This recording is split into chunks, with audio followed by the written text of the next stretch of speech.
we need to stem the flow of guns across the border, the southern border between us and the U.S.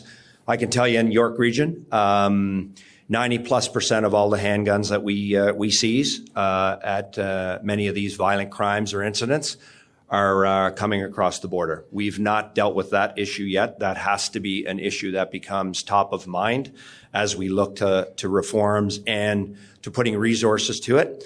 The next piece, I'd say organized crime is playing a huge role. And when you talk about carjackings, home invasions, violent crime, gun crimes, drugs, organized crime is at the forefront of a lot of it. And the last piece to it is they're now exploiting young people who are looking for something in their life to look forward to. And at the end of the day, it's easy money for young people in a system that is not holding any of them accountable, right? That's the point.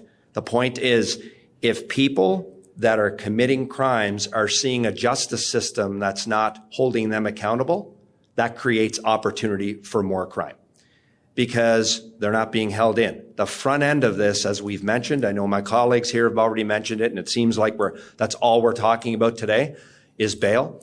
But understand that bail is at the front end of these arrests and investigations. And if we don't fix that piece, then everything that we invest in upstream and downstream won't have as significant an impact because those people that are still victimizing or traumatizing communities are back out.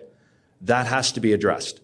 I think balance in the system is what we're looking for. And, you know, as police agencies, we talk about victim-centered, trauma-informed approaches to investigations. I think we need to take that approach to how we manage our survivors through the whole process, from the time they are victimized to the time the prosecution occurs, and then after.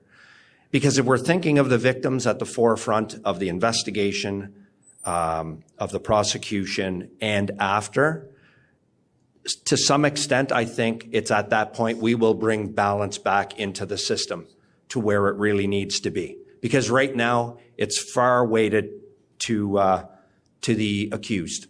And very, very few times do we ever hear conversations about the victims at bail, right? It's all about the accused.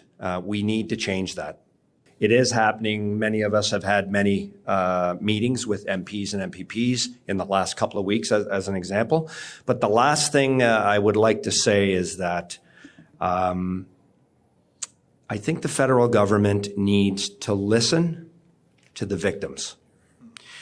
We're here today to advocate for victims and survivors who you just heard from here today. And I think any change that we see needs to be seen through the lens of the victims.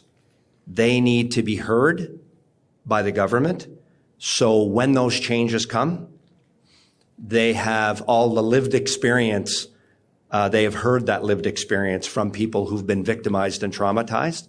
It's easy for us to get up here and ask for change and legislative change. And, you know, we will do our part to do that. But based on what we just heard in the room a little while ago, the best advocates for change are these two folks right here. So I think the government would be remiss, would be wise to listen. If I may, I really want to follow, and thank you for bringing us back to victims. I tell you one of the messages that I take away. In listening to all of these courageous people that spoke today, I'm going to paraphrase from the perspective that I got. I want to focus on that word victims. With the greatest of respect, the people like the Hendersons and the people I heard from, I don't think they feel like they're victims. I think they feel like they're collateral damage in all of this. They said that. And what they said, you know, seems to be the victim, the perpetrator of the crime. They seem to have all the resources. They seem to have all the benefit of the doubt, et cetera, et cetera. And especially when it is becoming a drone, it's becoming, when we get our reports from all of our police services. Another crime, what was it? Well, can we tick all the boxes? Was it a young offender with an illegal gun who's out on bail or known to police? Yes, yes, and yes. Why ask anymore? It's an automatic. But the last thought I want to leave with you as well, in terms of how perverse who the real victims are, is this. I want to step up on behalf of these people in uniform and the people out there right now and tonight in uniform that have given their lives to policing. And we've got to go out after all of this and tell them, hey, you know that bad guy you finally caught, and the risk that you ran, and the fact that they may have an illegal gun, and they don't respect human life or their own. You did all that work to catch them last week. I need you to go out tonight and go catch them again. The officers are victims as well. Everybody seems to be a victim, except the attention isn't where it should be on the Hendersons and all the courageous women that told us their stories today.